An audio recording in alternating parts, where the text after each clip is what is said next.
বৈষম্য বিরোধী ছাত্র আন্দোলনের হাত ধরে দেশ শৃঙ্খলমুক্ত হয় স্বৈরশাসনের। দেশ ছেড়ে পালিয়ে যান শেখ হাসিনা। সংসদ ভেঙে দিয়ে দেশে আসে ডক্টর মোহাম্মদ ইউনূসের নেতৃত্বে অন্তর্বর্তীকালীন সরকার। প্রধান উপদেষ্টা পদের কর্তব্য গেল ৮ আগস্ট দায়িত্ব নেয়ার পর দ্বিতীয়বার জাতির উদ্দেশ্যে ভাষণ দেন অন্তর্বর্তীকালীন সরকার প্রধান ডক্টর মোহাম্মদ ইউনূস। ভাষণের শুরুতেই বৈষম্য বিরোধী রাষ্ট্র গঠনের শপথ নিয়ে ক্ষমতাচ্যুত আওয়ামী লীগ সরকারের গণহত্যা, দুর্নীতি, শেয়ারবাজার ও ব্যাংক খাতে লুটপাটের চিত্র তুলে ধরেন।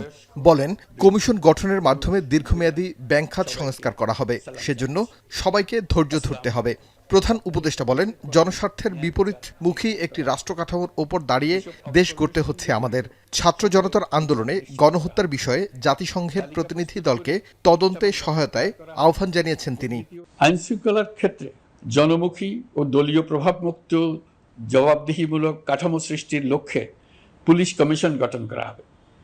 জাতিসংঘের তদন্ত প্রতিবেদন, দায়িত্বপ্রাপ্ত সকল সংস্থা ও জনগণের সাথে মত বিনিময়ের মাধ্যমে কমিশনের নেতৃত্বে প্রয়োজনীয় সংস্কার করা হবে।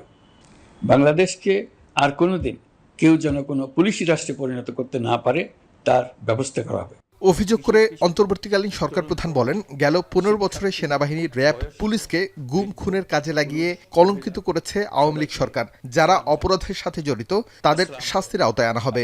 সবাইকে ছাত্র জনতার বিপ্লবী আয়নাঘর সহ যারা দেশকে পুলিশি রাষ্ট্রে পরিণত করতে চেয়েছিল তাদের বিচারের আওতায় আনা হবে বলেও জানান ডক্টর মোহাম্মদ ইউনূস। গণতন্ত্রকে সুসংহত করতে স্থানীয় সরকার প্রতিষ্ঠানগুলোকে শক্তিশালী করা হবে এবং ক্ষমতার বিকেন্দ্রীকরণ নিশ্চিত করা হবে। ছাত্র জনতার গণঅভ্যুত্থানকে সফল পরিণতি দিতে প্রশাসন, বিচার বিভাগ, নির্বাচন কমিশন ও নির্বাচনী ব্যবস্থা, আইন শৃঙ্খলা খাত এবং তথ্য প্রবাহে প্রয়োজনীয় সংস্কার সম্পূর্ণ করে অবাধ ও সুষ্ঠু অংশগ্রহণমূলক নির্বাচন আয়োজন করা হবে। দেশের আর্থিক খাত দুর্নীতিমুক্ত করতে কাজ চলছে জানিয়ে তিনি দাবি করেন, শিক্ষা, স্বাস্থ্য ব্যবস্থা আধুনিকায়ন করার পাশাপাশি যুগোপযোগী করা হবে। বিরুদ্ধে স্পষ্ট অবস্থান গ্রহণ করেছে। অন্তর্বর্তীকালীন সরকারের কাজ বাধাগ্রস্ত হয় এমন কোনো দাবি বা আন্দোলন না করার আহ্বান জানিয়ে প্রধান উপদেষ্টা বলেন, অন্তর্বর্তী সরকার কতদিন থাকবে সেই সিদ্ধান্ত নেবে দেশের জনগণ। একই সঙ্গে প্রভাবমুক্ত নির্বাচন দেওয়ার জন্য ঢেলে সাজানো হবে নির্বাচন কমিশনকে। দেশের সংকটকালে ছাত্রদের আহ্বানে আমরা এই দায়িত্ব গ্রহণ করেছি। আমরা সমস্ত শক্তি দিয়ে দায়িত্ব পালন করব।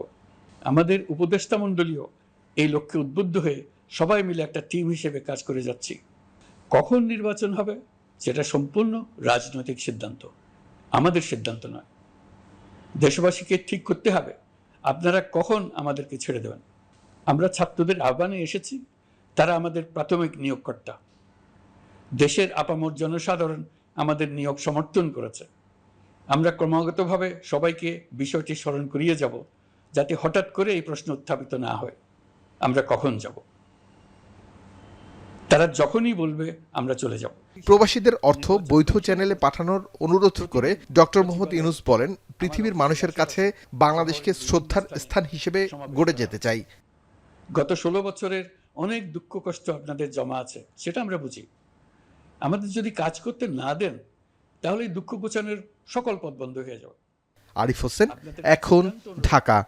আমাদের কাজ করতে দেন, আপনাদের যা চাওয়া তা লিখিতভাবে আমাদের